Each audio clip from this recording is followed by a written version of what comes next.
Suicide is a particularly terrible cause of death for millions of people around the world. But for men in some more wealthy countries, suicide is up to 3 times more likely to be a cause of death than it is for women. Hello, my name is Bartsch. For the past couple of months, I have been researching men's mental health in order to write a capstone research project on the subject. I believe that by better informing the public on problems surrounding men's mental health, we will be able to bring about change that could help millions of men around the world who are suffering with their mental health.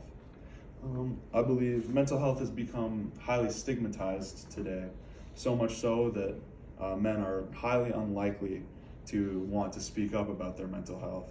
And even if they do decide to talk to someone about it, they are also less likely to receive the help that they need or recognition, because they can have symptoms that aren't always recognized properly by the trusted individuals that they want to talk to, or even trained professionals. So my first point is about the stigma behind men's mental health. And there are 2 main factors behind that. The first is adherence to traditional male role norms, or ATTMRN.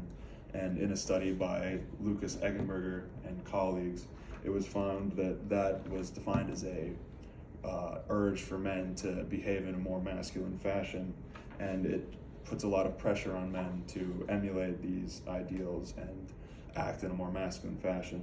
And the second one is a concept called hegemonic masculinity, which is essentially, it was found by Damien Ridge and colleagues in a study to be essentially society's ideal view of what a man should be and how he should act. And these ideals make men feel weaker or more feminine for showing any form of sensitivity or talking about their mental health. Another point is that men are less likely to want to talk about their mental health, both because of what I just explained, and also because in Damien Ridge's study, it was also found that hegemonic ideals support things like suppression of emotion and even a complete lack thereof of emotion. So men do not feel like they should show any kind of emotion or talk about their emotions because of these ideals weighing down on them.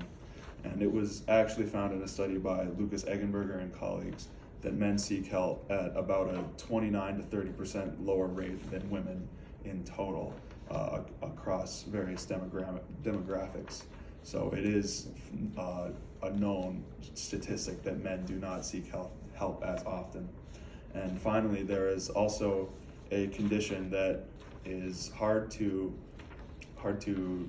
find, but also very common in men, known as normative alexithymia, which was found by Luke Sullivan to be a condition specific to men, in which it makes it very hard for them to find out how to describe their feelings. And even if this condition isn't necessarily had by all men around the world, it still applies to many men who struggle to show their emotions in any way. And lastly, men's mental health symptoms are very different from women's altogether in many cases, which can make it difficult to recognize that a man might be struggling with their mental health. So some symptoms of, say, depression in men include things like risky behavior, or aggressive or angry tendencies, and even substance abuse, which by some might be, which was found by Lucas Eggenberger in his study as well. To some, this might seem like a form of toxic masculinity or just behaving in a bad fashion, but in reality, it can sometimes be actually a form of depression, and it's the only way that men really know how to explain that this is how they feel. And also, mental health research is very largely based around women, which makes it harder for men's symptoms to be diagnosed and found. So in conclusion, men who struggle with mental health go under-recognized far too often. The urge to appear more manly and have a lack of empathy drives them to suppress their emotions until they reach a breaking point. Men are discouraged from talking about their feelings because it wouldn't be manly of them. Thank you.